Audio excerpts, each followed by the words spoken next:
Evening বন্ধুরা, সবাই কেমন আছো? এই দেখো চলে এলাম গাছে জল দিতে। তো গাছের মাটি কিন্তু একদম ফেটে সাদা হয়ে গেছে। আর কয়েকদিন ধরে একদমই বৃষ্টি হচ্ছে না, মারাত্মক গরম পড়েছে।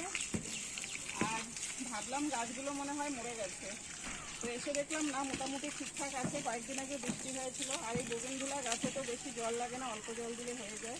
তো আজকে চলে এলাম একটু জল দিতে।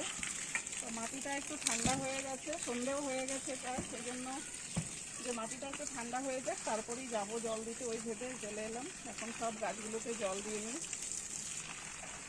মাটি ঠান্ডা হয়ে গেলে জল দিলে কিন্তু গাছগুলো ভালো থাকে, তা না হলে ওই রোদ অবস্থায় গাছের গোড়ায় জল দিলে কিন্তু শিকড়গুলো একদম সেদ্ধ হয়ে যাবে, গাছ নষ্ট হয়ে যায়।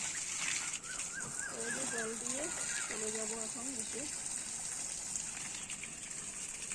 ঝপঝপ করে ঘামছি, দেখো কিরকম গরম লাগছে। আর ছাদে তো আরো ছাদের গরম একটা তো আছেই, প্রচুর গরম লাগছে।